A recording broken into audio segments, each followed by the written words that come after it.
Good evening, everyone. How are you guys doing tonight? Good? Feeling good? All right, so this is what I want you to think about.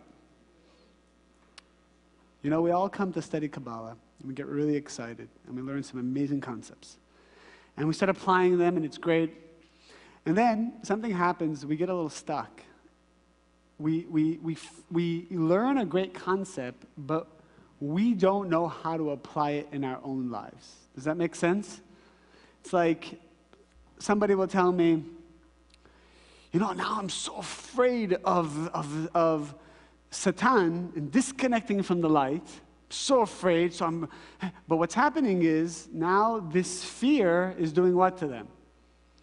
It's now taking them also to a negative place. So they have anxiety all the time. They're worried all the time. Now, is that the purpose of what we learned? Is that living that concept to its fullest? Yes or no? No. So obviously that concept is not exactly what there is a positive side to being afraid of making a mistake, but then also it can go to another extreme where it can hurt you. So my question to you is, what is a concept that you're maybe trying to apply in your life right now, or you've learned, but you don't know practically what it means for you? Maybe intellectually you get that it's powerful, but you yourself are having a hard time applying it. Does that make sense? Can you think of something? Okay. Take a moment and share that concept with one or two people sitting next to you. Try to develop it. Try to really reach the heart of it, because if you can, it's going to be powerful. We're going to open up something in that area. Is there anybody who would like to share just to get us going? Concept that, you know, obviously if you have it, other people will have it too. Tell. Okay, we discussed a few concepts here in the group. We discussed reactiveness, certainty, and control, which were the problems that we're dealing with on a daily basis. And even though we know that we have to pause and we have to, you know... Okay, so you know you have to pause, yeah, but... sometimes it's just not happening. So it's like, sometimes it's just like, I know I need to do it, but it's like I feel it like burning and like going up and up until it gets to the head, and like I do it anyways. So okay. Sometimes I feel it's just stronger, you know? Or sometimes it's happening so quick, so I'm like, then I pause after it happened already. I was like, okay. Okay, so what would you like to have or know more about pause? I don't know if it's just more practice. What would you like? What would you desire? I would like to be in control of my reactions. You would like to be in control of your reactions? Yes. Do you feel that's a desire that you express? Or is that kind of like subconscious in the back of your mind desire? Now that you mention it, it's more in the back of my mind. In the back of the mind, yeah. right? It's not something that you say, you know what? No. I want to master the pause. Right. It's upsetting that I don't master the pause, but you haven't actually said you want to master the pause. That's correct. Okay, so let's say another one. What about certainty? Certainty was not something I was specifically dealing with, but it's something we mentioned here in the group. So maybe Racheli? Tell us, Rachel. Just like what Michael talked about for Hanukkah. Well, Michael Berg spoke about in Hanukkah, okay? Yeah, so the seeing from the beginning to the end, I have difficulty with that. You have difficulty with seeing from the beginning to the end. What do you have difficulty about? Just in general. So Michael Berg said we need to be able to see from the beginning to the end. Who sees from the beginning to the end? Anybody? Kabbalists. Kabbalists do? So, do you want to see from the beginning to the end? Yes. But was that desire something you were thinking about all day long today? No. No, it was just a concept in the back of the mind, right? So we learn these concepts and they go into the back of our mind, and it's something we would like. I would like to do restriction. I would like to be whatever. But then it doesn't become this active thing that I pursue. Does that make sense? Now we're going to learn what that means to pursue something. Give me more. Yeah. Something about what you said. you also think, is that even possible? It sounds amazing. And Is that even possible? That's what we want, but you don't really believe, you don't know anybody. I mean, we usually don't know anybody unless it's a Kabbalist or so. Okay, does anybody here, how many people sometimes have that problem where you learn something and you think, wow, that's not possible? Like you actually believe maybe that's not possible? Raise your hand. Okay, it's probably a common thing. I mean, how many people here actually, you hear it in a class and you say, you know what, if the Kabbalists say it, I know I can achieve it. It might be hard, it might be a long time, whatever, but I know I can achieve it, right? So that's good. I have both. So no. If you have both, then you have the first one, right? Because there are times where you think you can achieve it, but there are times where you feel like, I said at least one time that you feel like, no, that's impossible. When I hear it, I feel, wow, that's where I want to get. But then when I'm living life every day, like, oh, it's it feels impossible. like there's no way. How am I going to get there if I'm feeling this way right now? Okay, so let's learn a concept. Now, for those of you who have been in the center for a while, you've heard this, but we're going to learn it deeper. Throughout the Zohar, there is a concept of the three-column system. Raise your hand if you've heard of the three-column system. What is the three-column system? That you need three components to reveal the light of the Creator. The same way an atom has three components, which is the physical building block of our universe, the proton, electron, and the neutron. The same way we use the example of a light bulb, a plus, a minus, and a filament to reveal a physical light. There are three spiritual forces that we, as human beings, need to live to achieve peace of mind and happiness. It is the right column, it is the left column, and it is the central column. That is also why the Creator made our bodies that way, because the physical body is a reflection of the soul, and the soul is a reflection of the light. So to be with the light, you need three columns, which means the soul actually has three columns, and that's why the body, which houses the soul, has three columns. Nobody ever thought why we have this, like, a right arm, a left arm, and a torso that balances that. Even on the face, we have the eyes and the nose and the mouth and the ears. There's always an aspect of two and then a balancing force. In the lower half of the body, it's the two legs and the sexual organ. So everything in the body is the same way. It's a spiritual reflection. And that's why if you can live by these three-column systems, your body actually starts to do what the light wants it to do. Your body starts to listen to you. Doesn't dictate what you should do or what you should feel. Your body actually listens to your soul and starts guiding you. So what is the right column? I'm sorry, let's start with the left column. Let me see, which one did I put up first? Left column. In Kabbalah, let's learn a little bit. Left column represents our desire to receive. Is our desire to receive a good thing or a bad thing? Why is it a good thing?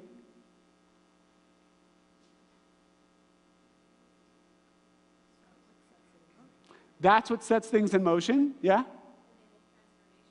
It enables transformation. What else? What was the purpose of creation? Why did the Creator create a vessel? So that His light can be revealed, right? So the whole point of creation is that there is someone to receive. So actually, when you came to this world, your only job was to learn how to receive. That was your only job.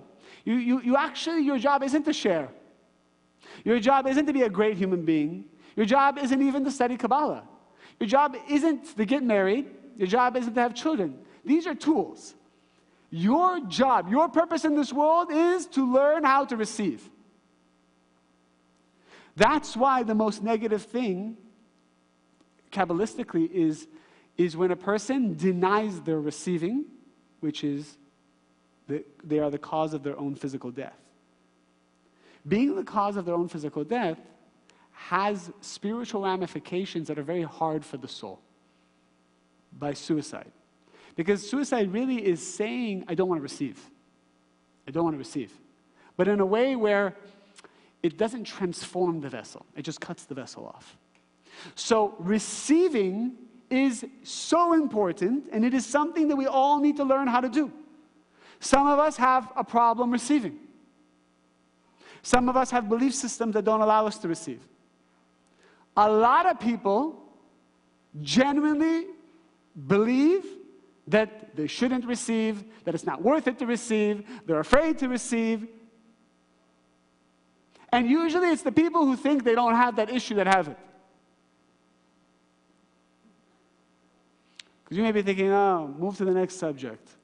I don't have this issue. If you look, there's something there.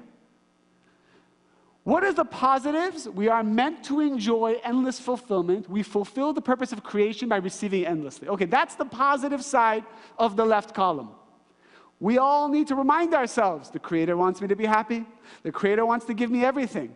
If I have a desire, it means it should be fulfilled.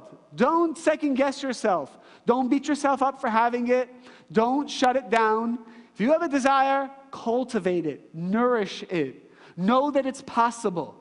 Don't settle for status quo. Don't look at statistics that say, well, you know, most people aren't happy in relationships. You know, yeah, I would like to have that, but I'll just go for this. Now, that doesn't mean now get up and go to a new relationship. It means, how do I achieve it, knowing that it's possible? Visualize the best version of your partner right now. Just, what is the best version? Now, don't go and force them to be that.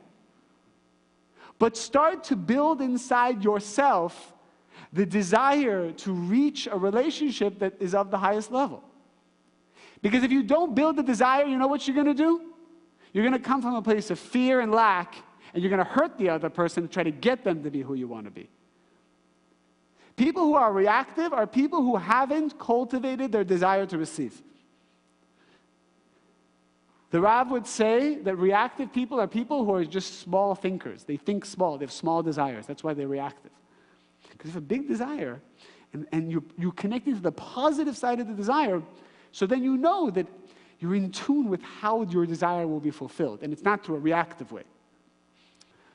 The negative side of the left column is if the intention is for oneself, meaning I want to receive for myself. This is called reactive behavior, as we've learned it in Kabbalah 1. There is momentary gratification followed by the rejection of the light from our soul. So if I try to take, which is not receiving, taking is not receiving. If I try to take energy reactively, we learned a spiritual motion takes effect where I do receive light, but then something called the masach. Masach means a curtain. The curtain comes upon my soul and it pushes the light out. That is the spiritual rule. So that's the negative side of the left column.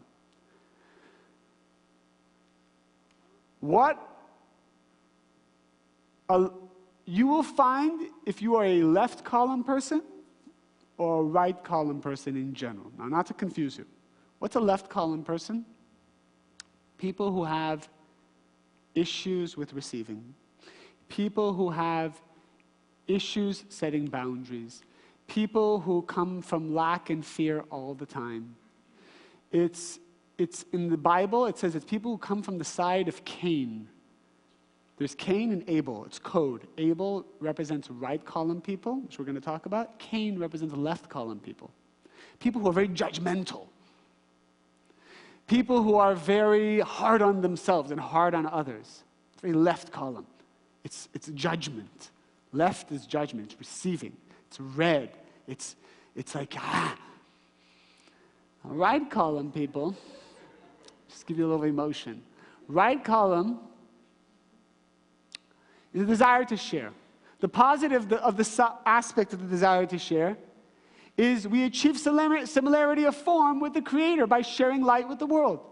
You need to become a sharing person in order to be a receiving person. How do I receive? I have to share. I have to be a giver. Be a giver means not to give someone something or buy them gifts. Because if I give with the intention to receive for myself, I'm a taker. If I flatter you to get you to like me, I'm not a giver, I'm a taker. If I'm trying to make you feel good, because I want to control you, manipulate you, or because I want you to like me, because I'm afraid of what will happen if nobody likes me. So I'm not a giver, I'm a taker. Bless you. So some of us are very right column people. Right column people are people who overgive, are people who always see the good, but in a reactive way. It's like they don't deal with their emotions. It's people who are always there for other people, but they don't know their own self-worth, their own value. They don't know what receiving is. So what does that mean practically? If you're a right column, you need to harness the positive side and start to phase out and work on the negative side of that tikkun. Now, we have a third column. How do we get to the center column? The center column, the central column, means you are able to take the positive side of your left column desires and the positive side of your right column desires and have them live in harmony. And this is a person who lives in peace, is in peace, feels peace with the world, feels peace with himself. There could be chaos going around, but there's inner peace. This is the person who sees beyond. This is the person who sees from the beginning to the end. You see the big picture. Without the central column, which is the combination of the positive right and the positive left together as one, you cannot achieve this harmony. What is the central column?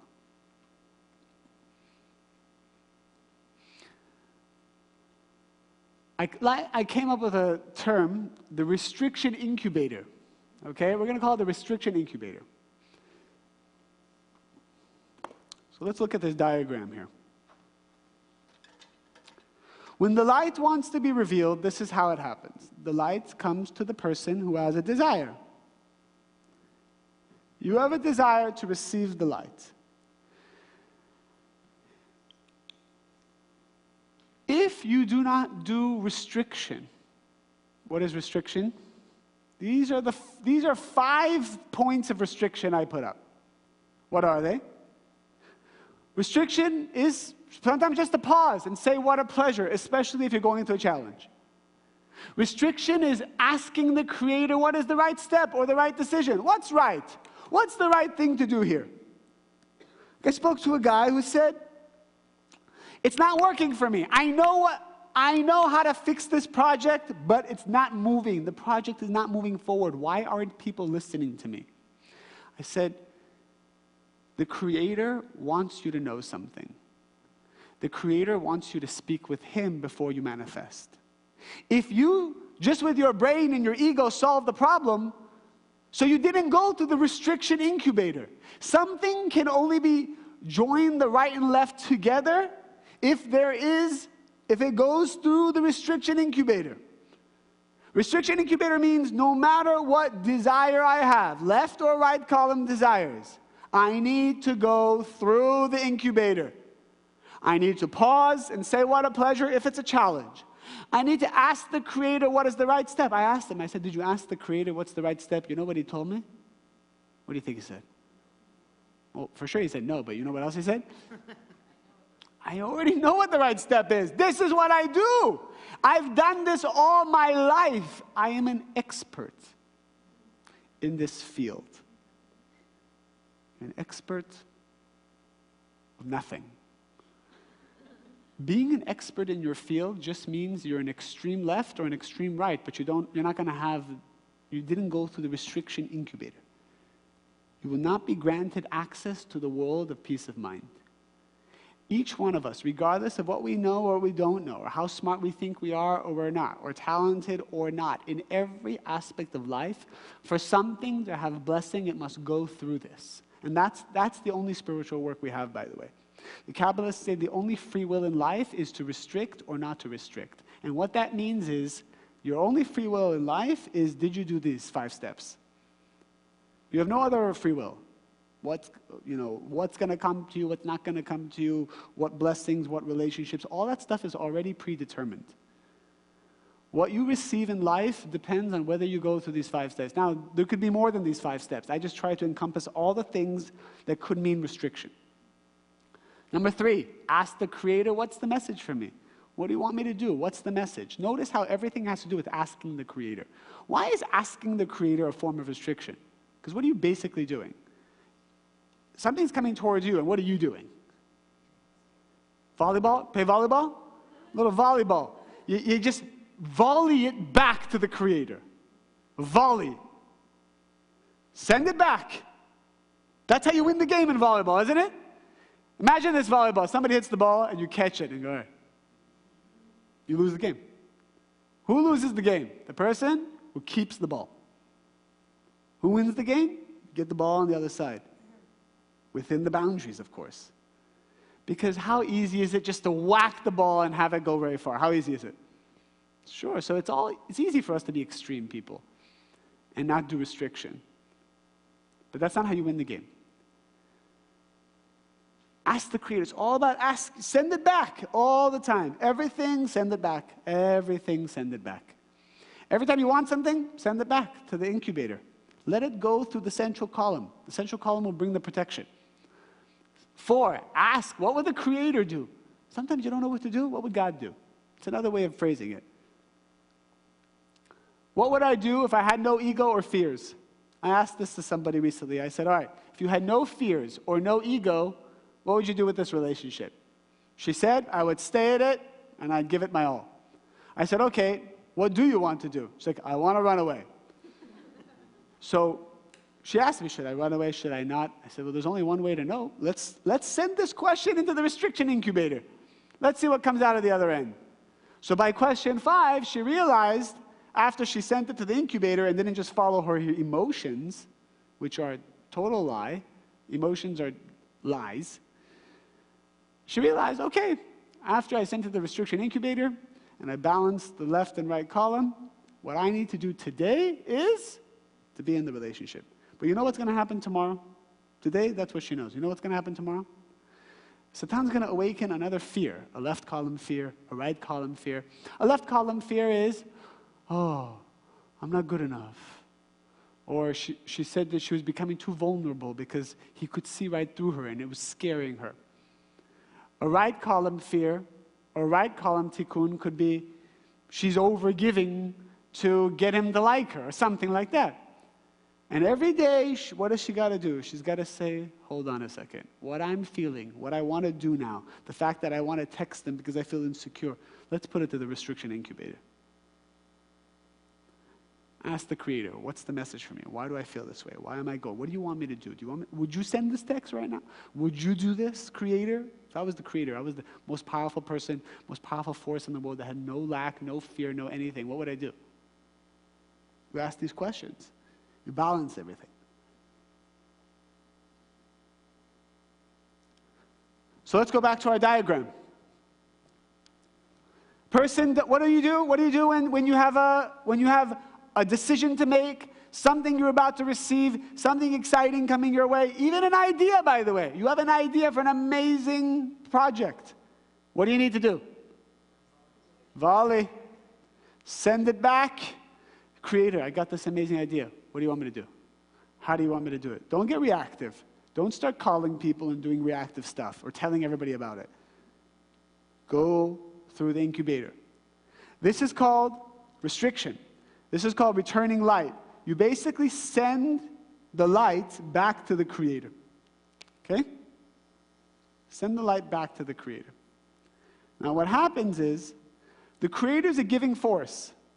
So, Creator can't receive what you volley to Him. He will always volley it back to you. Always. But what's different? Now the Creator sends it back. Notice now we have an arrow coming right back to you. But what's different with this third arrow? See, this is arrow number 1, arrow number 2, arrow number 3. What's the difference between arrow number 1 and arrow number 3? They're both coming towards you. What's the difference?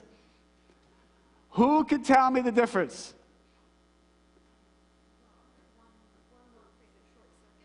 Yes, we know that number one doesn't create the short circuit.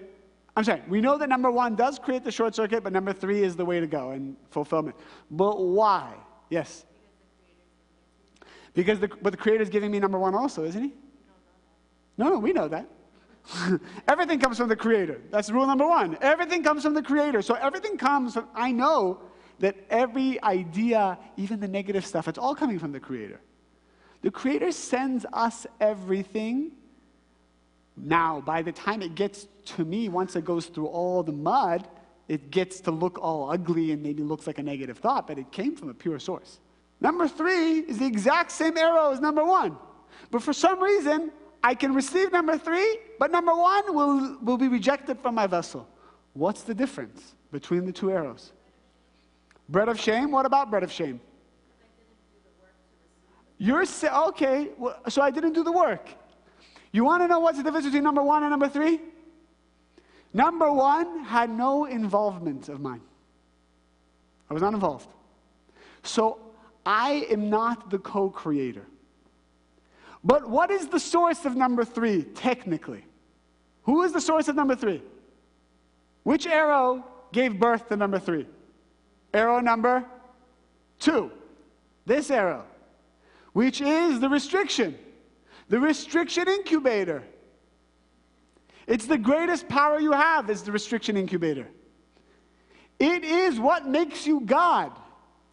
But why don't people do restriction? Because logically, it's very paradoxical. To receive, I need to volley it back. I need to let go. That doesn't make sense to me. To receive, you need to take. That's it. Take what you want. That's how you do it. And they're not wrong. But if you don't know the rules to the game of life, you will never be able to receive that way. Notice how we have now a 3-column system. We have balance. The restriction purifies all the negativity from your desires. It gives it a bath. It gives your desire a bath. When you meet someone, you have a desire to be with them. Is it a good desire or is it a bad desire? That's what people ask all the time. Is it good or is it bad? What do you think? What's the answer? Is it a good desire or a bad desire? Every one of our desires, yes, maybe innately all our desires are good, but all our desires have the crust, the negative side to it, the positive and negative side. So because every desire has a positive and negative side, it needs to be bathed in the bath of restriction. The bath of restriction. Everything in life has to go through the bath of restriction. Baptized in restriction. Baptize your desires. All right? Which, by the way, the source of even that term coming from the mikveh. The mikveh means, the Rav would explain, when you go into the mikveh is a pool of water you immerse yourself to cleanse. The Rav says you have to actually meditate that you're letting go of all your desires. But if I just decided to stay underwater, what would happen? Person would die. So you go in with both desires and you come back out with one desire. The pure desire. And that's the meditation of the mikveh. You go in with the negative, you come out with the positive. The water, which is restricting your ability to receive. You can't breathe. You can't receive underwater. A person would die. And that's why you have to be completely immersed under the water. You have to completely let go, cut it off. In this month of Capricorn, which started yesterday, this is one of the 3 months where the restriction incubator, the protection, is not available organically from the universe. In fact, most times, the Creator is protecting us, meaning even though we don't do full restriction, the Creator helps us and helps cleanse us and gives us more support. In the month of Capricorn, it's a dry month. We don't have that protection, so a person will experience a more challenging energy if they're not doing their own restriction. You have to be more conscious of doing this in this month. Capricorn, Cancer, and Leo are the months where it is incumbent upon you to do the restriction. More. In the other months, we have more support. There's more energy. You still have to do the work, but there's a support system guiding us. That's why the Kabbalists used to fast. Why would they fast? Because they wanted to shut down temporarily their desire. They wanted to, that's their way of cleansing. It's said that it was like a sacrifice. Another example, it says that when somebody humiliates you or speaks bad about you, and you don't react, this person takes your negativity away from you and leaves you with your positive qualities. But it's so hard because Satan knows that the greatest gift that can happen to a person is the humiliation, is to go through that pain. So what does Satan make us do? Make us react. Us reacting to somebody who humiliates us is simply us holding on to the negativity and not letting it go. Embarrassment is the most powerful way to cleanse a person. Humiliation, right? Nobody wants to be. Who wants to be humiliated? 5 seconds of humiliation can do spiritual work that is worth a year. Otherwise. Yes? That's like works also for like when you're a child, because a lot of issues you have throughout your childhood, like a lot of humiliation and a lack of self-esteem, maybe because the way that you were treated in the past. I'll be more careful about answering that question. What happens in our childhood is more to set the stage for us to start working on ourselves when we become of age, which is 12 for a girl, 13 for a boy. A child cannot cleanse himself of negativity under those ages. So everything a child does, shares, receives, selfish, it's all just preparing him for who his soul actually is. It's his soul manifesting itself. Now, what the parents and what the environment can do is to build an arena around him, a safety, a protection of energy, so that when he comes of age, he knows what to do. To start training them. But the game doesn't start for the child until those ages. And all the child experiences those first 12 or 13 years is the continuation of their past life actualizing itself. If you have a question and you've been stuck on it and you've gone through this, at least you think you've asked numerous times, Creator, show me a sign, show me the way, and you don't get it, then Right. what? So then what do you do, right? So maybe it should have been 0.6, but if a person is not clear yet about what is needed of them, the answer is always that the Creator wants them to do something more. More transformation, work a little bit harder, do something of what it means to be like the Creator to then reveal the answer. So for example, if I didn't know what to do, maybe I would say, okay, let me go back and see what are the list of tikkuns that I'm working on.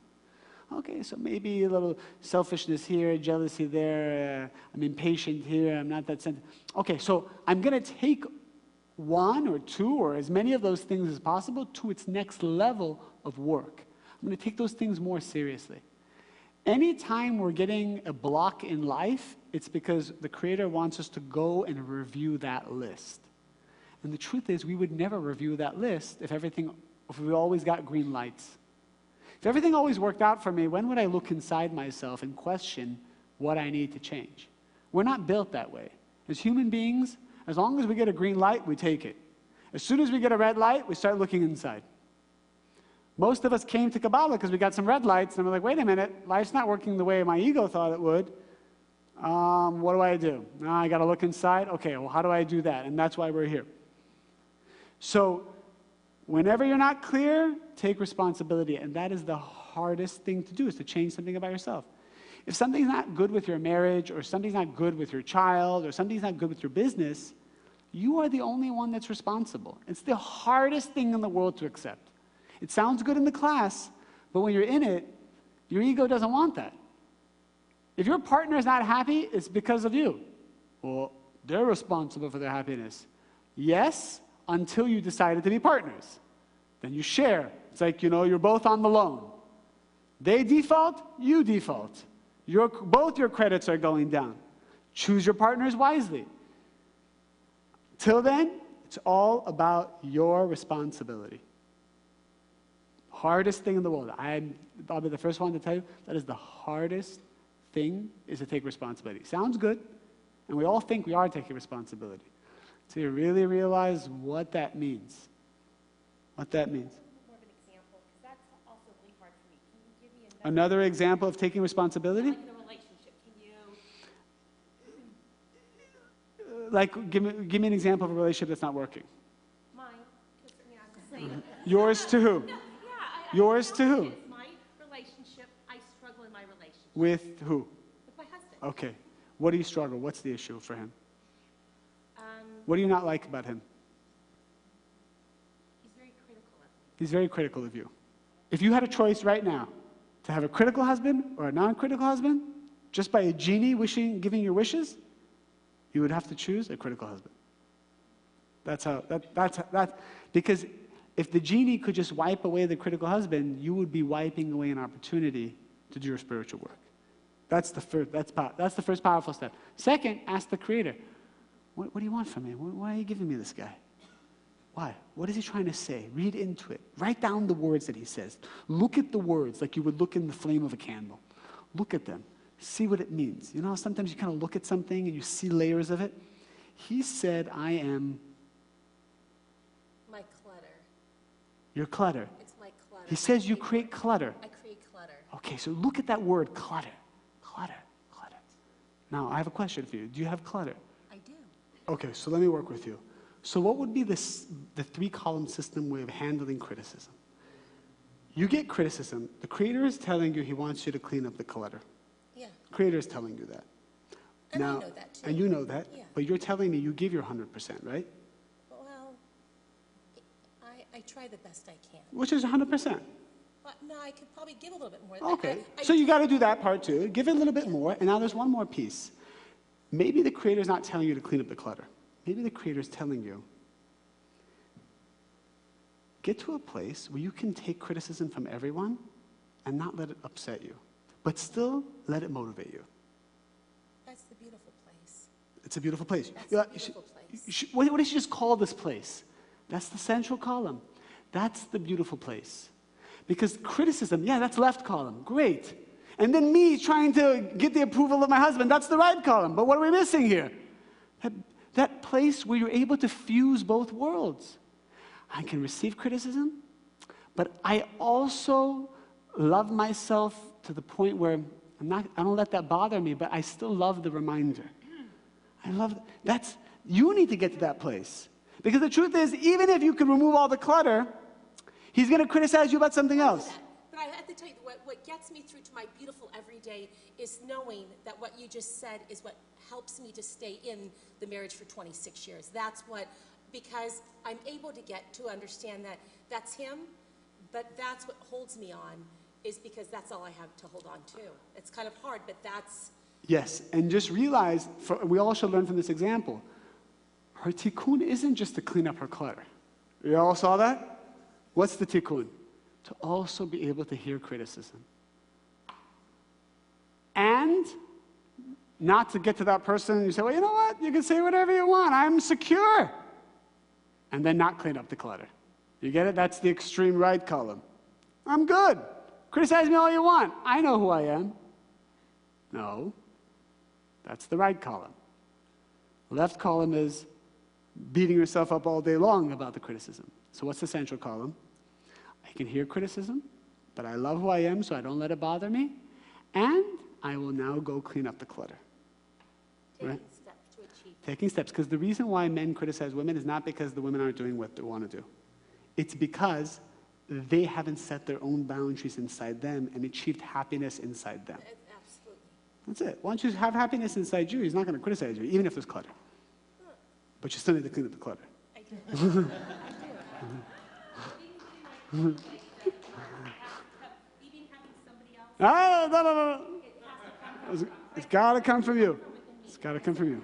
Loving yourself. Loving yourself. All right, everyone. That's it for tonight's class.